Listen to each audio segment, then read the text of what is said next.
terriennes. Salut les terriens. Bienvenue dans votre talk du samedi soir. Bonsoir. Avec nous ce soir, 3 terriens de choix et un robot, Jean-Mi. Bonsoir les humains. Ça va, Jean-Mi? Super. Je suis trop content qu'on reçoive Blanche-Neige. Tu parles de Christina, là? Non, de Stéphane Guillon. Tu sais pas qu'il a 7 nains à la maison? Et avec Jean-Mi ce soir, Christina Cordula. Bonsoir. Ça me fait plaisir de vous revoir. Moi aussi. Vous savez que depuis votre dernier passage dans l'émission, beaucoup de Brésiliens nous ont écrit pour savoir où vous aviez pris des cours de français pour pas y aller, en fait. Ah bon? Autre invité ce soir, celui qui a survécu à la guerre, la résistance, Mitterrand, l'affaire Elf, Christine de Viégeancourt et 3 cancers en 10 ans. Non, ce n'est pas Terminator, c'est Roland Dumas.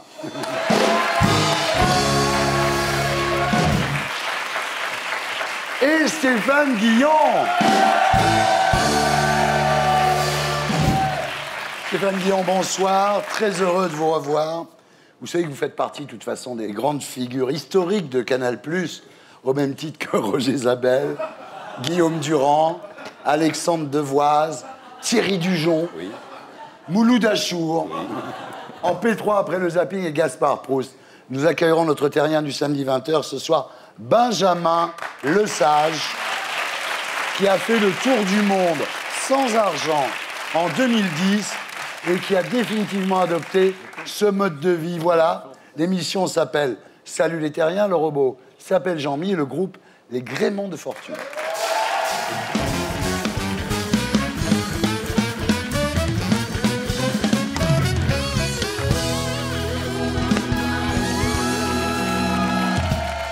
Stéphane Guillon, bonsoir. Alors, comme tous les ans, vous venez faire un petit tour pour voir si Gaspard Proust est toujours là. Eh bien oui, il est toujours là. Et maintenant, en plus, il y a un robot. Stéphane, j'ai besoin d'un conseil. Thierry passe sa vie à me faire des bisous et à me dire que je suis son bébé. Oui. Ça fait partie du contrat? Oui. C'est parce qu'il ne te paye pas qu'il fait ça. Merci. Alors Stéphane, ça va? Bah oui, très bien. Alors dites-moi, on dit que Manuel Valls est avec Clara Morgan, c'est vrai? C'est exact, oui. Ah, vous savez tout, vous? Je connais tout. Vous connaissez tout? Je connais tout. L'appétit sexuel de DSK, c'est vous qui en avez parlé le premier. Bien sûr. Sur France Inter. Les Gaillet, c'est moi. Bah, c'est vous, voilà. Et Florian Philippot, c'est moi aussi. Ah oui? Ouais, j'étais là-bas, il était où? En Hollande, je crois. Oui, j'étais juste à côté, à Amsterdam. C'est moi qui ai appelé Closer et voici. Vous bossez à Closer, en voilà, fait. je bosse à Closer, je dénonce, oui. Et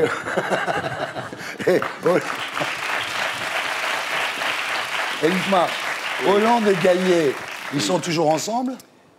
Jusqu'à hier soir, ouais. Ils étaient à la maison.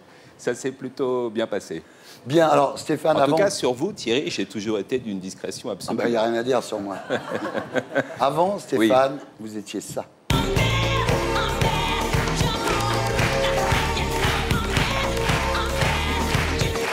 Et maintenant, vous êtes ça.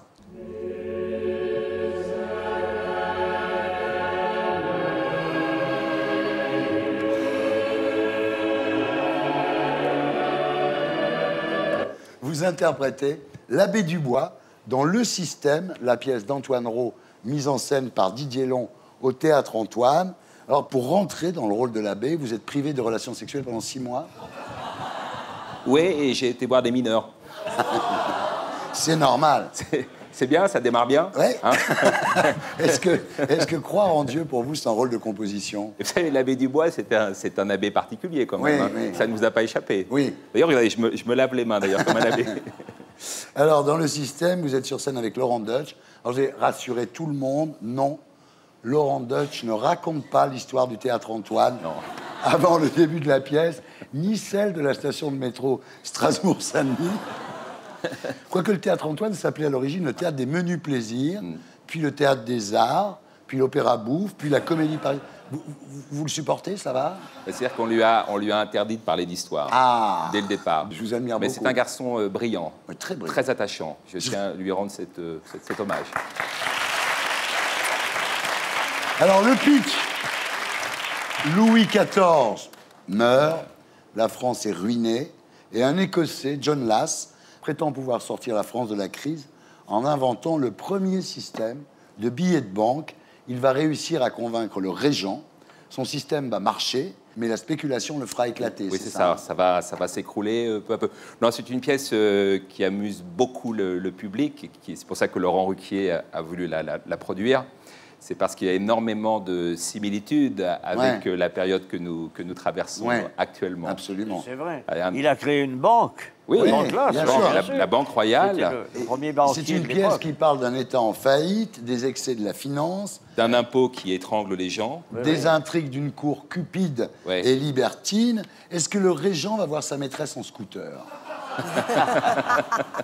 Non, mais il y a beaucoup. Vous savez, il y a une prostituée qui s'appelle Fillon, qui a existé. Il y a un médecin qui s'appelle Chirac, qui a existé. L'abbé Dubois, il dit « Je suis un petit Corrézien de famille pauvre ». Ça aussi, ça fait beaucoup rire les gens. Il y a énormément de similitutés avec aujourd'hui. Ça marche très bien. Hein. Oui, c'est archi complet. Non, je suis super On heureux. se Le réjouit texte est absolument magnifique. C'est une époque où on pouvait tuer comme ça avec un mot d'esprit. Le verbe est très, très fort. Et on goûte ça comme un mec, quoi. Ou les costumes aussi, c'est l'univers de Barry Lyndon. On est très maquillé avec des mouches, des perruques incroyables. Le décor est très intelligent, c'est un décor de labyrinthe. C'est vraiment, vraiment bien. En gros, cette pièce, c'est le moment où les gens ont commencé à se faire niquer par les banques, quoi. Ce qui est terrible, c'est que c'est comme aujourd'hui, c'est une république monarchique. C'est-à-dire que moi, quand j'ai reçu la pièce, j'étais en train de lire le livre de Georges-Marc Benamou, Comédie française. Et c'était ça, c'est-à-dire Benamou raconte quand il arrive dans les cartons de Sarkozy à l'Élysée, il pense qu'il va faire de la politique, il pense qu'il va gouverner la France, et finalement, les gens passent leur temps à se dézinguer les uns les autres, à vouloir un bureau à côté du président pour pouvoir choper le président, à vouloir faire partie des voyages présidentiels, être dans l'avion, avoir la plus belle voiture, et on se rend compte que les gens ne gouvernent plus, mais se dézinguent. Et la pièce de Rau, c'est exactement ça. L'eau arrive avec un système, avec une énergie, avec une candeur, avec une idée révolutionnaire. Et son idée, on n'aura de cesse, l'abbé Dubois en premier, de le dézinguer, de le détruire et de l'amener à partir, à fuir. On regarde à quoi ça ressemble. Comment expliquez-vous qu'en prélevant toujours plus d'impôts, l'État soit de plus en plus pauvre? Un Anglais qui veut aider la France. C'est louche. Vous avez remarqué, les Français, ils parlent. Ils parlent à tort et à travers. Ils ne peuvent pas se retenir, ils parlent comme ils pissent. Si le peuple se met à exiger, où va-t-on? Faudra faire attention tout de même. Si les pauvres deviennent riches, que vont devenir les riches?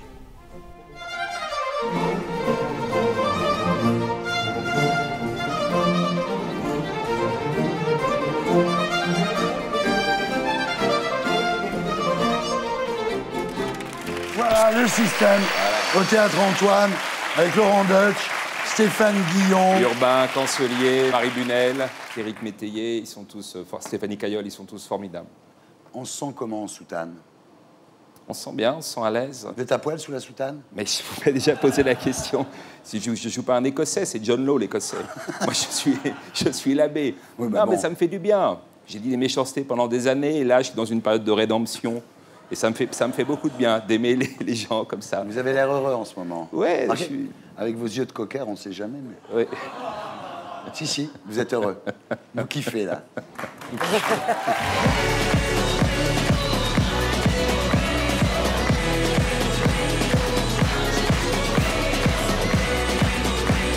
Christina Cordula, rebonsoir. Bonsoir. Christina Cordula, celle dont le Ma Chérie est aussi célèbre que le... Je croyais que c'était des copines de Dominique Strauss-Kahn.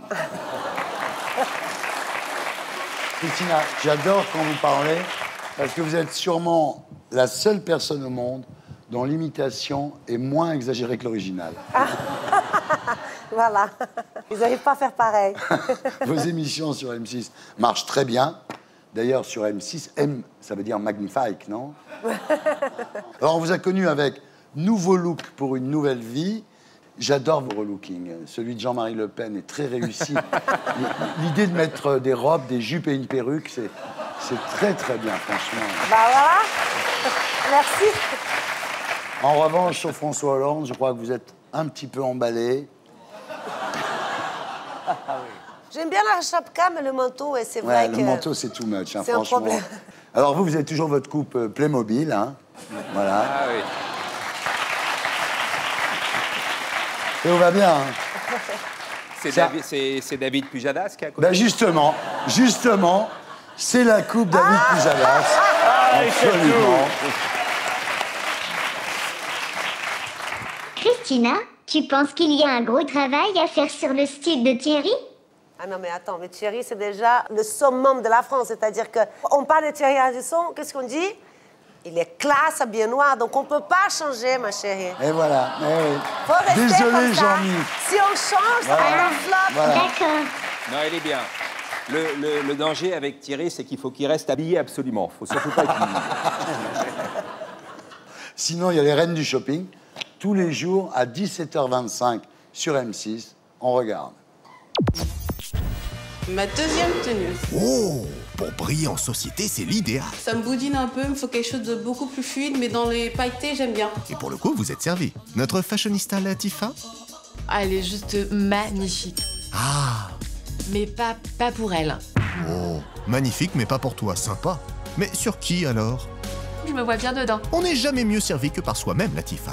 Enfin, là, c'est le cas de Darley qui nous intéresse. Votre shopping, ce sera jeudi. Bon, et notre bimbo belge, Dorian, elle en pense quoi? Elle a un petit bidounet et je supporte pas quand on voit le ventre.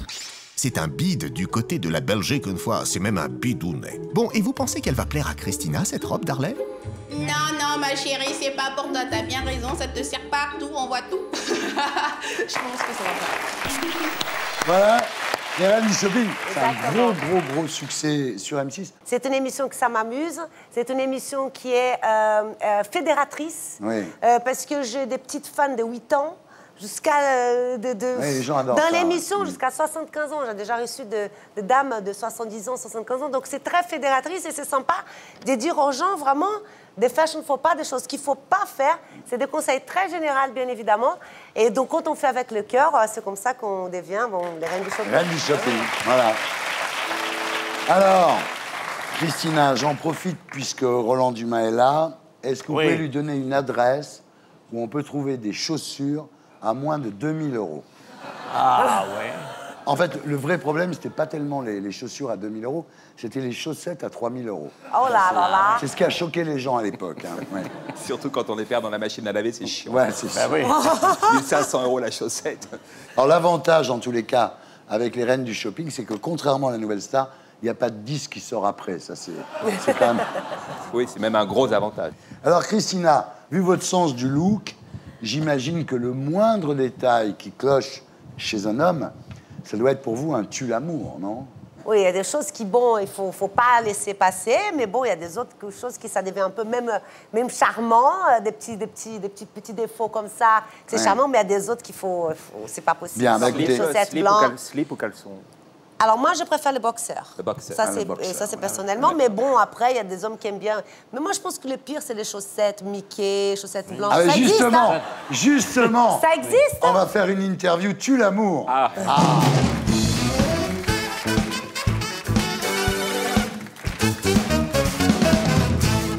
Alors là, c'est très sérieux, concentrez-vous. Est-ce que vous pourriez faire l'amour avec un homme qui garde ses chaussettes au lit? Ah non. Non. C'est assez fréquent, Non. hélas. Est-ce que vous pourriez faire l'amour avec un homme qui porte des mocassins à glands? Avec les pompons? Ouais, là, les pompons, non. Le pompon, non. Il faut qu'il les enlève. Eh ben, tant pis pour moi. Est-ce que vous pourriez faire l'amour avec un homme qui a un tatouage fait clochette? Ça peut se faire. Ça peut, ouais. Ça dépend où est le Ça tatouage. dépend, oui. Ah ben, bien sûr. Ouais, je préfère l'amour avec un homme qui met du vernis violet sur ses ongles de pied. Ah non, mais c'est pas possible. Mais ça n'existe pas. Non. Sauf si c'est un évêque. Oui. Oui, La pourpre cardinale. Est-ce que vous pourriez faire l'amour avec un homme qui porte un string? Non. Comme on dit en brésilien, corta sensation. Ah ouais. C'est-à-dire, ça coupe toutes les sensations. Moi, je sais pas sexy. Hein. Est-ce que vous pourriez faire l'amour avec un homme marié? Non. Roland, ça Roland, ça ne on gêne va pas pas refaire beaucoup. le monde. Ouais. Un homme marié. On va pas refaire On va parler tout à l'heure. Hein. Est-ce que vous pourriez faire l'amour avec un homme qui vous demande d'attendre d'abord la fin du match? Alors là, c'est pas possible. Attendez, si c'est la finale de la Coupe du Monde. Bon, là, on peut comprendre. Ah, Voilà, mais ça, c'est une finale de la Coupe du Monde, oui. Mais bon, préférer un match que faire l'amour, c'est pas possible. Est-ce que vous pourriez faire l'amour avec un homme qui met des chaussettes avec des sandales? Chaussettes avec des sandales, c'est pas sexy. Hein. Non. Roland. Vous mettez des chaussettes avec des sandales, vous? Non, non, jamais. J'enlève tout. Non, Roland, ils s'en foutent. Roland, est-ce que vous pourriez faire l'amour avec une femme qui met des chaussettes avec des sandales? Je lui ferai enlever avant. Ça dépend quelle femme aussi. Oui. Moi, ma femme, elle peut mettre des sandales, des moufles, n'importe quoi, je lui fais l'amour. Ah ouais. Ah, justement. Est-ce que vous pourriez faire l'amour avec un homme politique? Oui, pourquoi pas? Éric Ciotti.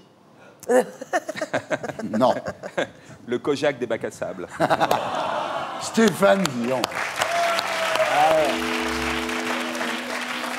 Est-ce que vous pourriez faire l'amour avec un homme qui a une cravate avec la Joconde sur la cravate? Non, ça c'est très ringard. Vous pourriez faire l'amour avec un homme qui met des survêtements blancs le week-end? Jogging blanc? Ouais. S'il vaut la peine. Oui. Mais On s'en fout du jogging. S'il met des chaussures vernies avec le jogging, là, c'est pas possible. Alors là, c'est pas possible. Est-ce que vous pourriez faire l'amour avec un acteur porno? Ah.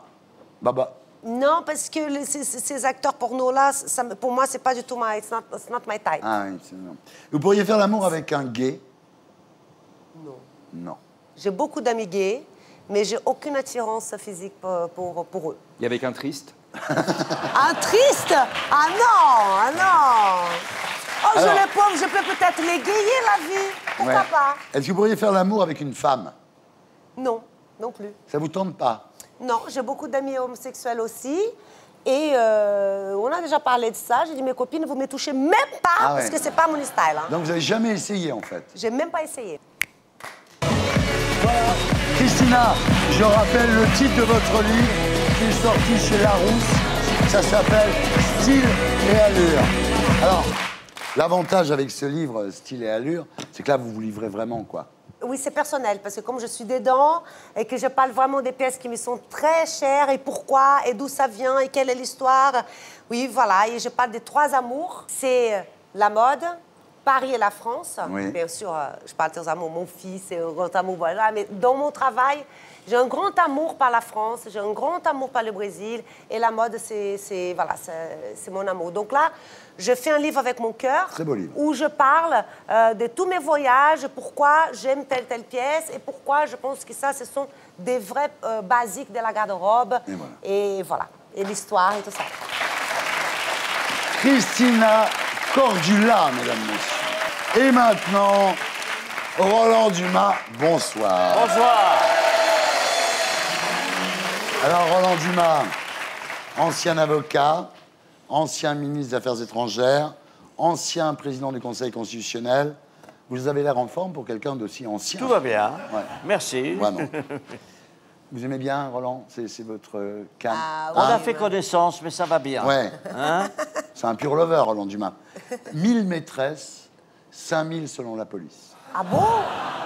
C'est vrai? Ça rend jaloux tout le monde. Roland, vous avez confié que François Mitterrand vous avait encouragé à séduire l'ambassadeur des États-Unis, Pamela Harriman, qui était quand même une très jolie femme.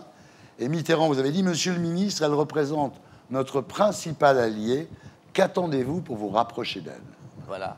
Vous l'avez fait? Mais j'étais très proche d'elle. J'ai pas eu à me rapprocher. Et je lui ai même dit, qu'est-ce que vous diriez que je ne soigne pas notre principal allié? Bien entendu. Alors il a dit, oui, ça suffit, ça suffit. Je vous inviterai tous les deux, j'en aurai le cœur net. Il y avait une vraie compétition entre Mitterrand et vous sur les femmes. Hein? Oh non, peut-être pas, peut-être pas. On savait l'un et l'autre ce qui se passait chez l'un, chez l'autre. Alors, vous avez souvent couché avec des femmes au nom de la France, Roland? Oui, il faut savoir avoir le sens du sacrifice. Ah, ça, hein? On peut dire que vous l'avez. Hein?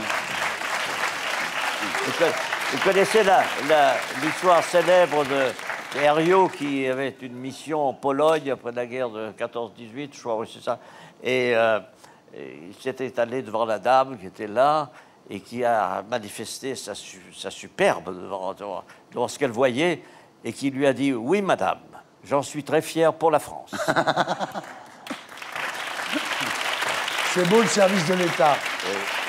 Alors, vous avez déclaré, Roland Dumas, l'homme est polygame par nature, c'est la morale qui l'a rendu monogame. Oui, la morale et l'Église, qui a découlé sur la morale. Vous dites qu'il y a des civilisations dans le Pacifique, par exemple, où l'on prête sa femme pour une nuit. Oui, à Tahiti, par exemple, dans des endroits comme ça. Enfin, je ne sais pas si ça existe toujours, mais ça a existé dans les îles du Pacifique. Prêter sa femme. C'est une tradition. Tradition. Oui. Alors, c'est un geste d'hospitalité. Absolument. Alors, les femmes, dites-vous, sont également polyandres. Oui. Simplement, elles sont plus discrètes, sont plus sournoises. Ça se déroule différemment. Ouais. Oui. C'est-à-dire que nous habillons ça de secrets, de moralité, de préjugés que l'on a, de religion aussi. De religion. Quand vous voyez les scandales autour de DSK ou la presse people autour de François Hollande, êtes-vous soulagé de ne pas faire de politique à l'heure actuelle? Oui, il y a un âge pour tout. Oui. Dans la politique et dans le reste aussi. D'accord. Moi, je ne critique pas DSK. Je trouve même qu'on exagère. Le fait qu'on mette le feu sur lui comme ça. Je voudrais bien savoir si la phrase de l'Écriture, que ceux qui n'ont jamais péché lui jettent la première pierre. Mais vous savez la fin de la phrase. Alors c'est que ceux qui n'ont jamais péché lui jettent la première pierre, point. Et ça continue par « à ces mots, ils se levèrent tous et s'en allèrent. » Hein?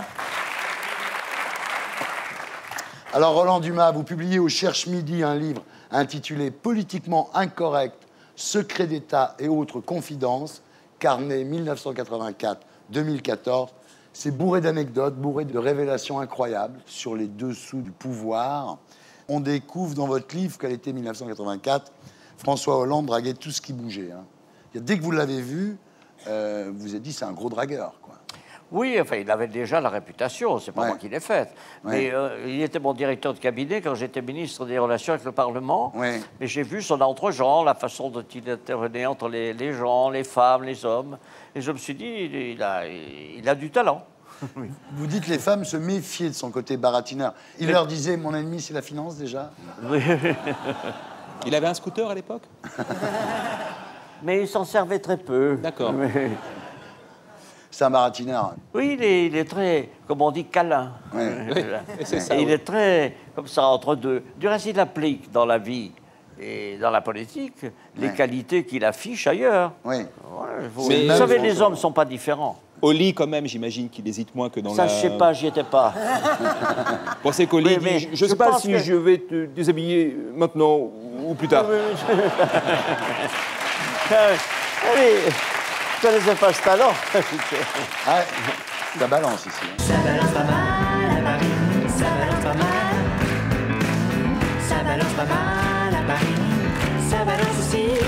Alors Roland, le scoop de votre livre, c'est que vous révélez qu'en 1995, alors que vous étiez président du Conseil constitutionnel, vous avez validé les comptes de campagne pour la présidentielle de Jacques Chirac et d'Édouard Balladur, alors que vous saviez qu'ils étaient manifestement irréguliers. Vous dites « j'ai sauvé la République ». Donc faire élire un mec qui truque ses comptes, c'est sauver la République. Parce que il faut replacer les choses dans l'époque. La différence, c'est que Jacques Chirac avait été élu par le peuple français, alors amplitude du tricage, etc. Et le conseil, c'est pas moi qui ai jugé, c'est le Conseil constitutionnel dans son ensemble. Et à l'unanimité. L'unanimité. C'est-à-dire qu'ils se sont dit, si on invalide, ou si on critique les comptes, quelle va être la tête du chef de l'État quand il va rencontrer le président des États-Unis? Alors on murmurera dans les couloirs, c'est le mal élu, tu as vu, il a triché, etc. Et donc le Conseil a considéré qu'il fallait être, au-delà des chiffres, mesurer la responsabilité de la France. Donc on a... J'ai un peu grossi le trait en disant j'ai sauvé. C'est vrai que nous avons sauvé une querelle qui aurait pu être fatale. Jacques Chirac, en fait. Oui, le résultat, c'était ça. Voilà. Ce qui prouve quand même qu'on n'a pas de parti pris. Quand on est au Conseil constitutionnel, on jure on sera objectif et qu'on ne sera plus partisan. Mais quand vous avez vu Jacques Chirac à l'Élysée pendant 12 ans, vous n'avez jamais regretté? Non, il était là. Mais je crois qu'il a été satisfait de la décision. Sûrement, mais est-ce que les Français ont été satisfaits de lui? Vous voyez, il est dans une situation dramatique aujourd'hui. Son état de santé n'est plus ce qu'il était. sa tête fonctionne plus ou moins bien, Ouais. le reste, j'en sais rien. Ça fonctionnait bien à une certaine époque. Mais voilà. Oui, c'était 5 minutes douche comprises. Voilà, Ouais. je vois que vous avez des références historiques Quelques-unes, formidables. oui. En fait, oui, c'est vrai, vous faites un peu mousser sur ce coup-là, parce que le Conseil constitutionnel n'avait pas le pouvoir d'annuler l'élection. Vous auriez pu juste faire rembourser l'argent illégal. C'est-à-dire que sur le plan des finances, ça aurait Ouais. peut-être eu des conséquences Ouais. autres. Mais sur le plan de la philosophie de la politique, c'est-à-dire du sort que l'on faisait à celui qui représentait la France, c'était quand même une nécessité. Oui, c'est ce qui a été fait pour Sarkozy. Mais la différence, c'est que Sarkozy n'était pas tué, tandis que Oui, c'est vrai. Chirac Vous avez avait été raison. élu. Oui. Sarkozy, c'est lui qui a payé, enfin l'UMP d'abord et lui ensuite. Il a remboursé après. Alors que là, c'est les contribuables qui ont payé les sommes irrégulières Oui, de enfin, Chirac. oui. On n'a pas demandé le remboursement. Merci Roland. Ben oui. Mais sérieusement, vous n'avez pas peur d'alimenter des trucs genre tous pourris avec ça, non? Non. Non? Non. Vous pensez pas que les gens vont se dire finalement, ils sont copains entre eux? On aurait fait le contraire, on n'aurait pas été satisfait. Le Populo n'aurait pas été satisfait pour autant. Ouais. En fait, pour expliquer l'origine des fonds, c'est très drôle. Chirac parlait d'urnes en plastique à la sortie des meetings. Quand on lui disait, vous avez beaucoup de cash, il dit, oui, j'ai mis des urnes en plastique à la sortie des meetings et les gens mettaient ce qu'ils voulaient. Oui, c'est ça, il attribuait ça aux militants. C'est ça, comme ça qu'on pourrait sauver la France. Les militants ont un esprit d'invention incroyable. Ah bon, oui. Qu'est-ce qu'il faudrait bien? À la sortie des meetings, on met un grand ballon et chacun passe et met sa cotisation comme il veut. Incroyable. Alors Et ça fait des millions, des petits sous, des ça millions. faisait des millions. Et alors Balladur, lui, il disait que c'était la vente de t-shirts. C'est ça. Alors qu'en fait, c'était des rétrocommissions sur des contrats Ah bah, on l'a d'armement. dit, mais c'est pas jugé encore. C'est pas jugé, mais Et enfin, ça ne l'affaire- le sera pas. Donc, l'affaire Karachi, tout le monde soyons la tranquilles, connaît. ça ne le sera Probablement, pas. ouais. Non, parce qu'un jour, il sera trop vieux, comme tous. Ils sont Et jamais ils- jugés, ces ils gens-là. sont jamais jugés. Ils sont jamais jugés. Ils sont toujours inquiétés et jamais jugés. C'est ça qui est terrible. C'est ça C'est qui énerve incroyable. les gens. Ah bah oui. Ouais. C'est très, très énervant. Parce qu'à Karachi, il y a eu des morts quand même. Oui, non, non, Des mais travailleurs c'est- français qui ont été tués. quand On même. laisse les choses comme ça, un peu dans le vague. Tandis que nous, le Conseil constitutionnel, a pris ses responsabilités. Celle que je vous dis, la notion élevée, la philosophie de l'histoire, c'était de sauver le président de la République qui représentait la France. Bon, c'est comme ça. On Donc- critiquera. Effectivement, l'affaire Karachi n'est pas jugée. Et l'affaire Karachi, je vous signale qu'il y avait beaucoup de morts. 7 Oui, morts. 12. Et quand même... Ces ouvriers qui ont été Ben deux oui, les minibus. ouvriers qui étaient- C'est horrible. Bon, alors, tandis que dans l'autre histoire, c'est Oui. une affaire de gros sous. Oui. C'est bon. Alors Passons. Roland, P3, Passons. nous parlons aux affaires étrangères, vous dites dans votre livre que la France a perdu son influence dans le monde. Enfin, quand la France fait des caricatures, ça énerve des milliards de musulmans quand même. Donc Oui, mais la ça, France ça, a de ouais. l'influence. Oui. Ben, enfin, ça c'est le privé, hein, c'est pas l'État. D'accord. Ah oui.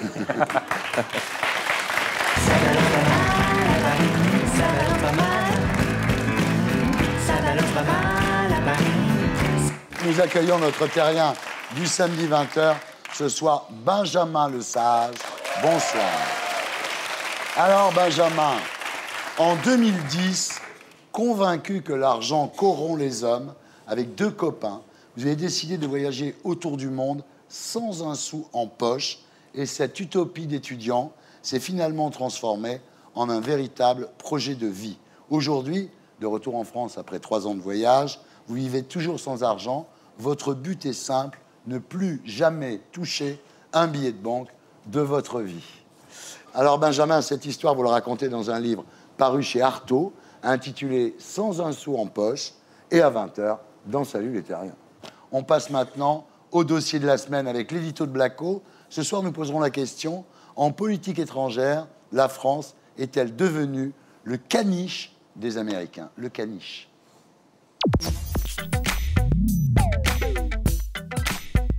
Charles de Gaulle refusait que la France soit le caniche des États-Unis. C'est pour ça qu'en 1966, il a décidé du retrait de la France du commandement intégré de l'OTAN. À l'époque, les Américains avaient déjà tendance à faire la guerre dans le monde entier, comme en Corée, à Cuba ou au Vietnam. Du coup, pas question pour les Français d'être embarqués contre leur volonté dans un conflit déclenché par les États-Unis. Nous faisons le nécessaire pour que le cas échéant, nous ne soyons pas intégrés dans une guerre qui ne serait pas la nôtre. Alors évidemment, tant qu'on avait encore notre chichi à l'Élysée, la France ne se laissait pas marcher sur les pieds. En 2003, quand les Américains ont déclaré la guerre à l'Irak, la France a dit non. L'Irak, ne représente pas aujourd'hui une menace immédiate telle qu'elle justifie une guerre immédiate. Ce qui a tout changé, c'est l'élection de Sarkozy.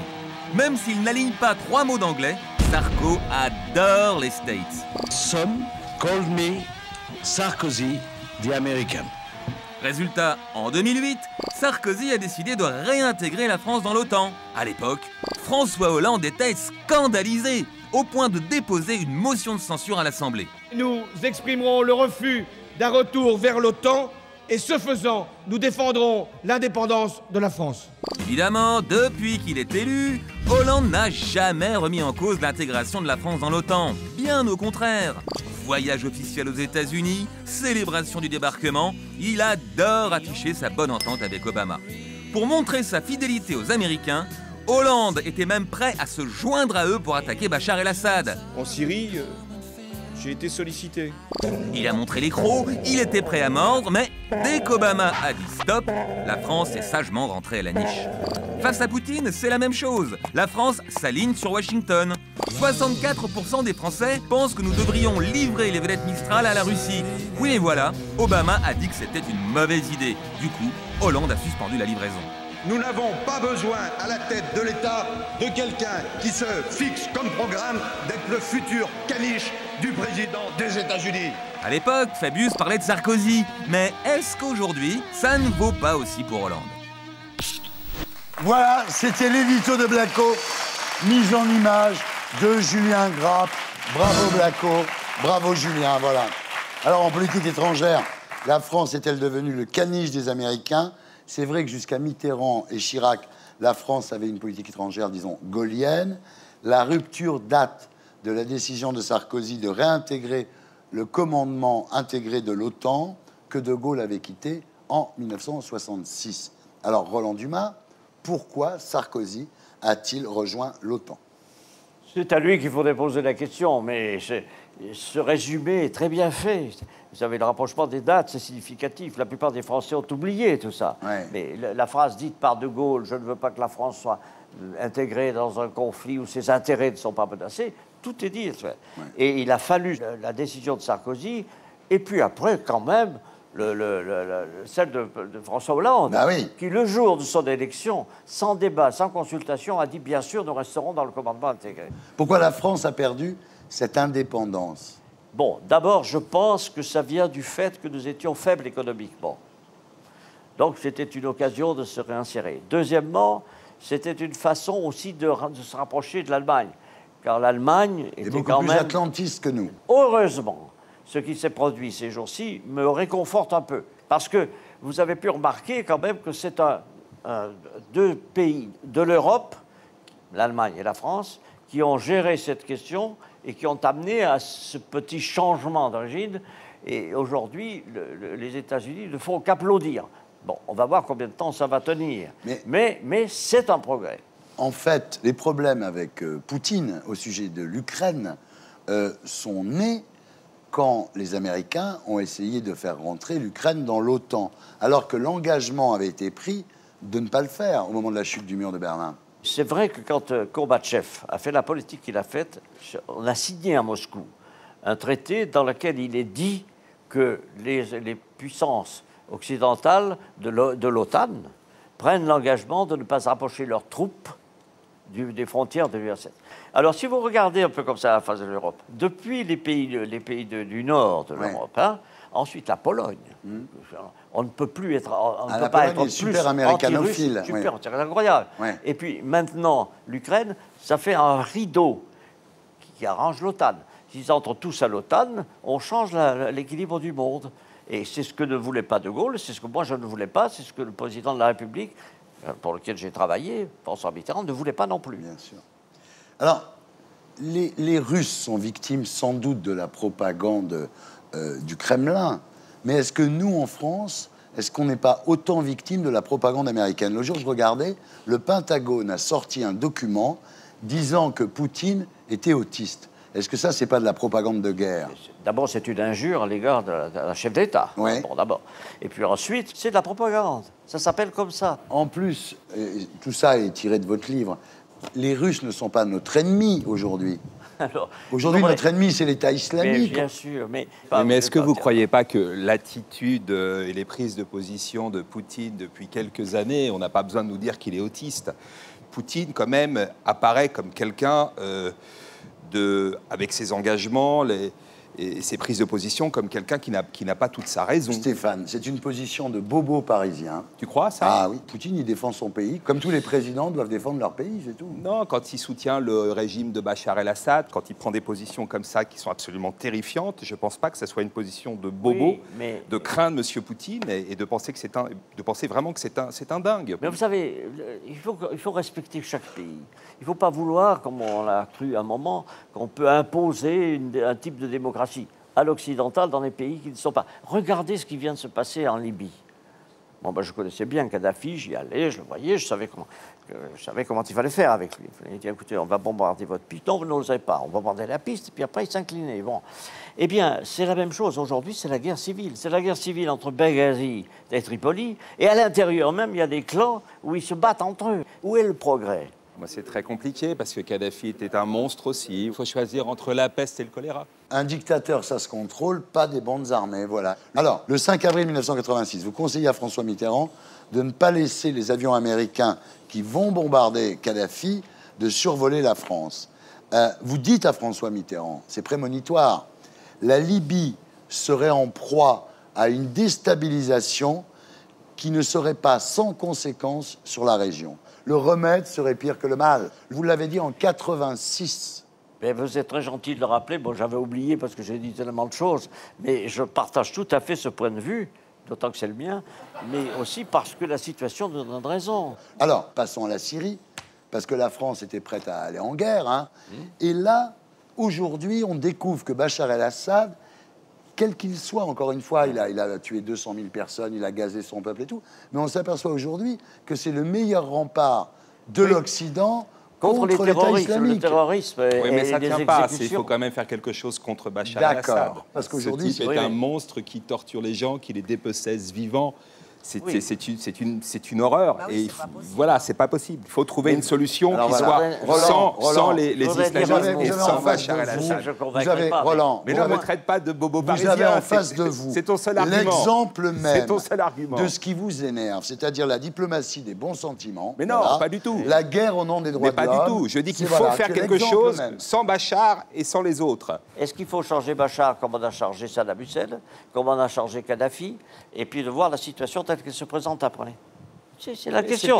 Est-ce que droit d'ingérence? Et moi, je pense que quand même, il faut essayer de faire quelque chose pour ces gens-là qui sont dans une détresse. Mais alors, est-ce que vous pensez, monsieur Guillon... Il est énervé. Je l'ai énervé. Oh là là. Est-ce que vous pensez que les peuples libyens ou irakiens sont plus heureux depuis le départ de Kadhafi ou de Saddam Hussein? Je pense qu'ils ne sont pas. Non, je pense qu'ils ne sont pas plus heureux. Je pense que c'est une catastrophe. Et en même temps, il fallait quand même faire quelque chose. Bon, non. Voilà. En tout cas, je ne pleure pas Monsieur Kadhafi. Mais personne ne pleure bien Kadhafi. sûr. Loin de là. Voilà. Alors, vous dites en politique, il n'y a pas de place pour la morale. C'est la raison d'État qui doit l'emporter. C'est la raison d'État et les intérêts de chaque pays. Voilà. Il faut les conjuguer avec les autres, sans empiéter sur les autres. Et il ne faut pas imposer des solutions aux autres. Alors, Benjamin, pensez quoi de tout ça? Benjamin, le sage. Le sage, oui. Je suis complètement d'accord sur le fait qu'on ne devrait pas penser pour d'autres. Et je pense qu'en France, on a assez de problèmes au niveau écologique, au niveau humain, et que si on arrivait nous-mêmes à reformer notre société, notre style de vie, pour avoir moins d'impact écologique et humain sur la planète, ça irait peut-être beaucoup mieux. Voilà. Il y aurait peut-être moins de guerre. C'était le mot de la fin. Et maintenant, j'accueille Gaspard Proust pour « Elle est pas belle, la fille ?»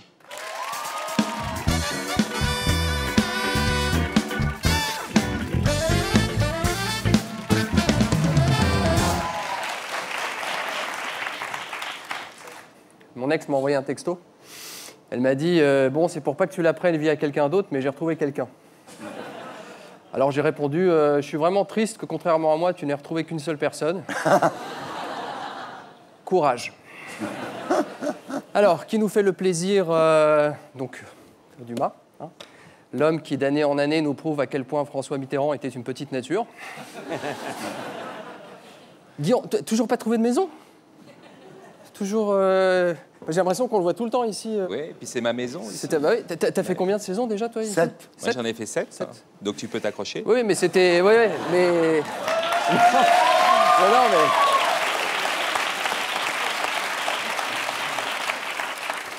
J'ai vu que le dossier, c'était sur la politique étrangère de la France. Ah bah oui. Ce qui explique pourquoi on a invité Christina Cordula, j'imagine. On n'est pas con, hein. Alors, il y a une semaine, c'était la Saint-Valentin. Eh oui. Et tu sais, la Saint-Valentin, c'est une fête que j'aime beaucoup. C'est quand même cette fête où le Pakistan réalise un tiers de son PIB grâce aux vendeurs de roses. Hein. Et moi aussi, j'ai eu ma Saint-Valentin, que je vais vous raconter, puisque pourquoi pas. Donc, 14 février, 23h12, elle me dit « Je pars acheter des clopes ». Depuis, plus de nouvelles. Elle m'a fait une Xavier Dupont de Ligonnès, jamais retrouvée. Bon, j'avoue que moi, ça m'est déjà arrivé de la laisser sans nouvelles, mais ça durait jamais plus de 6 mois, 1 an, juste le temps de respirer. Alors, je lance un avis de recherche. Physiquement, comment vous la décrire entre Mimi Mati et Barry White? Je peux pas être plus précis. Elle avait aussi un petit cahier Hello Kitty. Ça revient en force dans les classes de 3e, là, c'est la mode. Pourtant, tout avait vachement bien commencé. Midi 18, je lui annonce notre cadeau, une Wonderbox, week-end amoureux, visite guidée des plus beaux bunkers de Normandie. 15h17, elle est d'humeur taquine et me demande quelle serait ma partenaire idéale pour partager une soirée romantique. Pour la valoriser, je réponds Cécile Duflot, évidemment. Hein? Et la révélation, elle me dit non, pour moi, ça serait plutôt les frères Kouachi. Ouais. Ah ouais. Elle m'a dit, tu sais, celui qui a la cagoule, le plus mignon des deux. Je lui dis non. 22h34, alors on rentre à l'appart. Alors là, je lance l'idée d'un jeu de rôle, puisque ton truc, c'est les Kouachi. Je me déguise en Kouachi, tu vas te déguiser en gendarme GIGN. J'instaure une ambiance comédie romantique, hein, quand Kouachi rencontre Sally. Hein,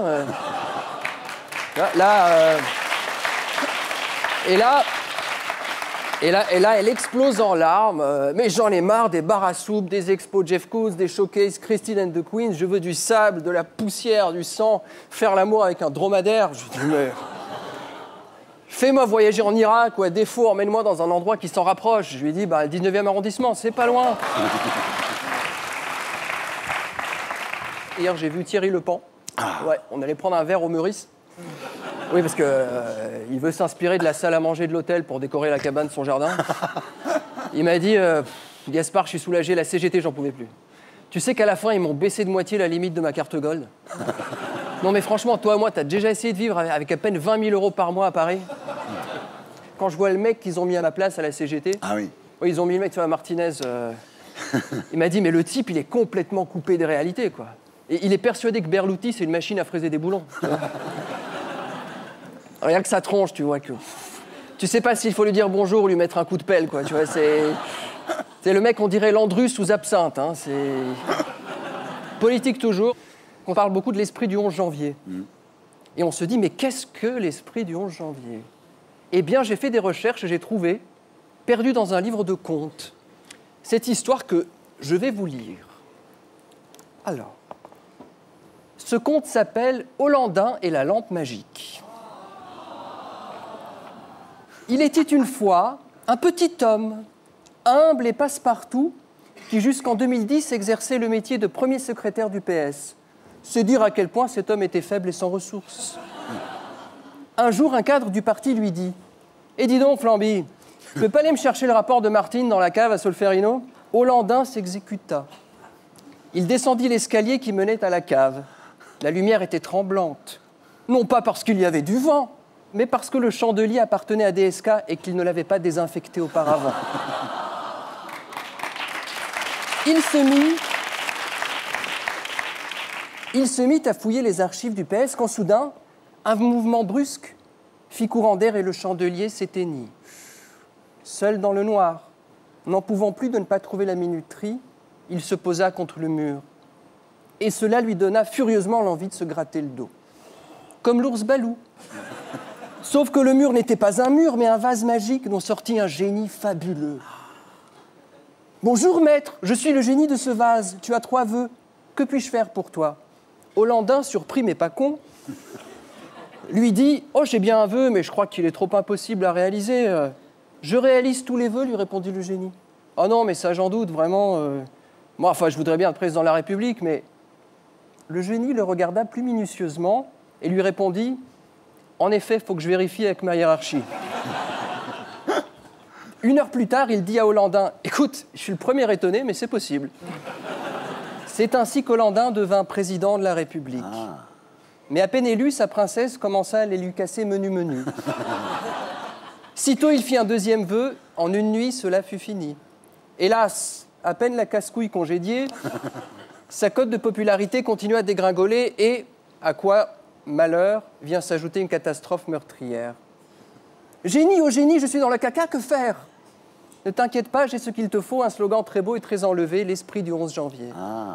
Hélas, ce fut le dernier vœu. Et désormais, dans le palais de l'Élysée, on peut croiser la nuit cet homme qui court de pièce en pièce et se frotte frénétiquement contre tout ce qui lui passe sous les mains. Un guéridon, une commode, un pot de yaourt, Julie Gaillet. Mais l'esprit du 11 janvier était parti. Bonne nuit, les petits. Alors, elle est pas belle, la vie? Elle est belle, la vie. C'était Gaspard Proust. Donc, vous voyez la semaine prochaine. Et d'ici là, sur canalplus.fr. Faut que vous y alliez. Le théâtre vous attend. Merci d'avoir été avec nous. Merci beaucoup. Et on passe maintenant à notre terrien du samedi 20h.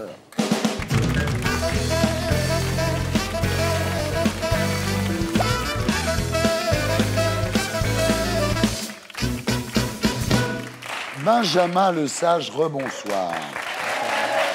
Vous êtes né le 10 janvier 1985 à Besançon, père entrepreneur. Votre père, il faisait des salons de la mariée. Oui, effectivement, oui. Votre mère était institutrice. Vos parents étaient séparés, donc vous grandissez avec votre mère. Vous dites on n'était pas très riche, mais on manquait de rien. Oui, elle s'est toujours très bien occupée de moi. Ouais. J'ai eu une enfance parfaite grâce à elle. Après votre bac scientifique et un IUT de gestion, vous terminez vos études par un échange Erasmus à La Haye, aux Pays-Bas. Et là, votre vie bascule, Benjamin. À La Haye, vous êtes un élève assidu.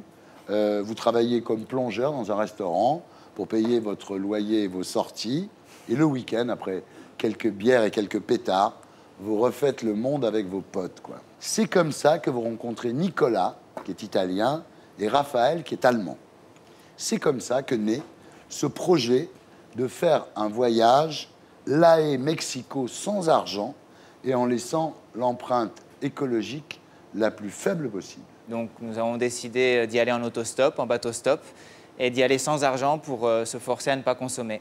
Le 20 janvier 2010, vous voilà tous les trois, le pouce levé, sur une bretelle d'autoroute, avec sur la pancarte « Belgium, Barcelona, Mexico ». Pour ce voyage, vous avez tout abandonné, hein. Votre boulot de plongeur, les clés de votre appartement avec vos affaires personnelles, votre copine, vos amis, votre master, votre compte en banque. Vous vous dépouillez complètement avant de partir, quoi. Oui, l'idée, c'était vraiment d'aller sans rien, avec juste un sac à dos, et pour essayer d'être complètement libre. Parfaitement libre, absolument. Alors, en attendant au bord de la route, vous vous dites, je ne sais pas vraiment pourquoi je pars, tout allait pour le mieux, en fait, dans votre vie, mais j'avais toujours cette sensation d'un vide dans l'estomac, de besoin d'autre chose. C'est quoi? J'avais un peu tout ce qu'il me fallait, mais je sais pas, il manquait une direction, un but, vraiment une sorte de mission. Ouais.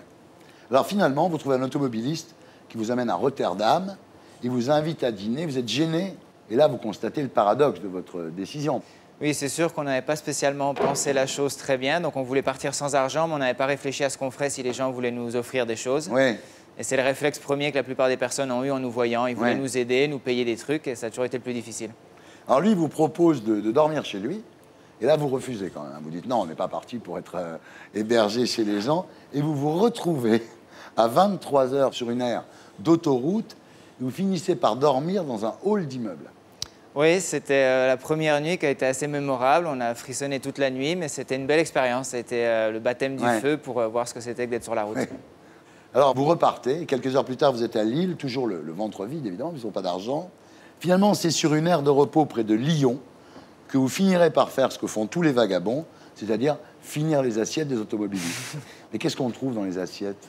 Des restes, de la salade, des restes de riz, de frites. Des fois, Dur. Ouais, bah, sur le moment, c'était une belle découverte. Alors, le 25 janvier 2010, vous arrivez à Barcelone, vous vous installez avec un certain Hugo dans un appartement abandonné après le décès du propriétaire. C'était bizarre d'entrer dans un appartement où il y avait encore les photos de famille, il y avait tous les objets, des habits. Mais voilà, elle était morte, personne n'avait repris l'appartement et donc Hugo y vivait. C'est là que vous découvrez le glanage. Alors, le glanage, c'est d'aller sur les marchés et de récupérer ce qui traîne. Vous allez au marché municipal de Barcelone. Oui, il y a un grand marché à Barcelone. Et derrière, juste avant les tritureuses, eh ben, on pouvait récupérer les cagettes que les maraîchers amenaient. Et il y avait toujours plein de fruits et légumes encore en très bon état. À Tarragone, vous squattez un palace au-dessus de la ville, abandonné depuis la mort de Franco.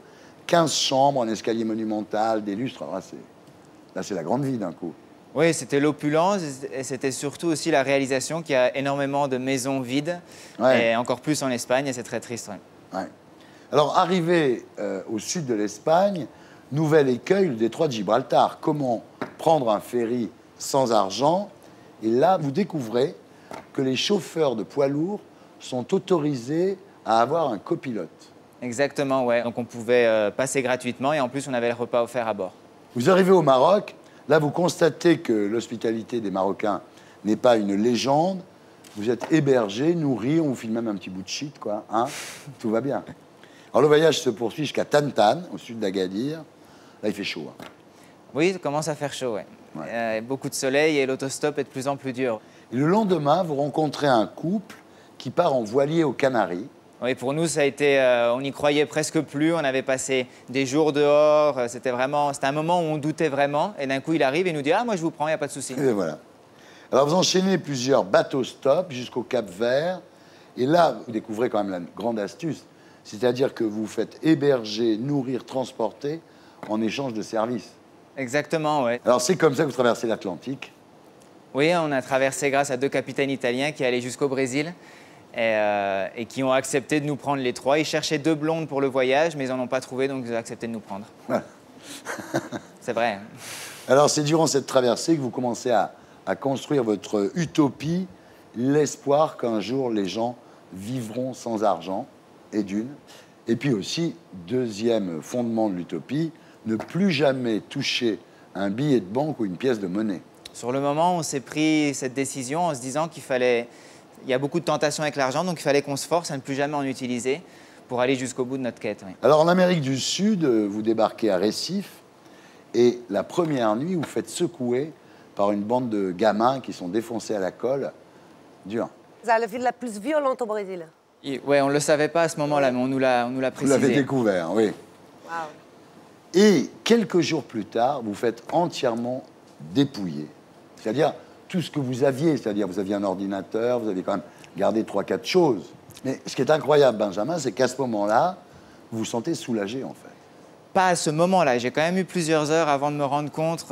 Sur le coup, c'était un gros choc. Mais après, oui, je me suis d'un coup rendu compte que j'avais plus rien, mais que je m'étais libéré d'un poids. Vous découvrez le dépouillement total. Exactement. Et c'est vrai que c'était une vraie libération. La remontée de l'Amérique latine se fait par la côte brésilienne, jusqu'au Venezuela et en Colombie, Panama, Costa Rica, Nicaragua, Honduras, Guatemala, Belize, tout ça sans un rond. Et le 20 novembre 2010, vous traversez enfin la frontière mexicaine, donc mission accomplie, 10 mois sur les routes sans argent, 24 000 kilomètres parcourus. Oui, c'était un beau combat. Alors vous traînez encore quelques mois au Mexique, vous rencontrez celle qui deviendra votre femme, Yasmine, et en janvier 2013, vous rentrez en France. Votre mère paye le billet, c'est dur pour l'ego du héros. Mais c'est pas grave, vous avez fait beaucoup avant, hein, je vous rassure. Alors aujourd'hui, Yasmine attend un enfant. Vous vivez dans l'Aude, sur les terres d'un agriculteur à la retraite. L'idée, c'est quoi? On l'aide au jardin, on l'aide aussi avec les constructions qu'il fait, et lui, il nous donne le gîte, et puis on peut se servir au jardin et manger ensemble. Oui. Fonctionnez beaucoup par échange. Par exemple, quand vous êtes revenu de votre voyage, vous aviez les dents très abîmées. Vous avez rendu service à un dentiste en vous occupant de sa mère qui était très âgée. Exactement, ouais. Pendant 1 mois et demi, j'ai aidé sa mère, et elle a accepté de me soigner les caries que j'avais. C'était chouette. Alors, votre promesse de ne plus toucher un billet tient toujours. Pour cela, vous voulez monter un village sans argent, Eutopia, basé sur quelques principes simples, l'écologie, l'économie, l'éducation libre et le développement personnel, quoi. Et c'est vos principes. Oui, l'idée, c'est d'ouvrir un espace expérimental, social et écologique où on pourrait tous ensemble expérimenter un style de vie plus écologique et plus humain, avec une économie du don interne et aussi externe, essayer d'ouvrir l'espace pour que n'importe qui puisse venir et vivre avec nous, expérimenter ce que c'est que d'être dans un endroit où on n'aurait pas besoin d'argent. C'est dingue, parce que vous avez reçu 800 demandes, ce qui est quand même extraordinaire, alors que vous voulez juste 50 personnes au départ. il y a beaucoup de gens qui sont intrigués par cette idée, oui. Vous auriez fait un excellent hippie. On pourrait dire, oui. Après, le mot hippie a été utilisé de beaucoup de manières, donc on a juste envie de dire qu'on est humain. Benjamin le Sage, le bien nommé.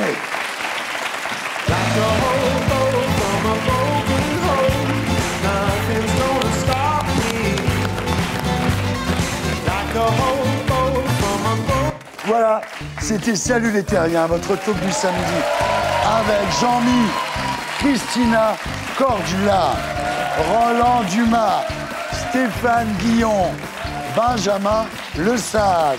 Merci à tous ceux qui m'ont aidé à faire cette émission. Salut les Terriens!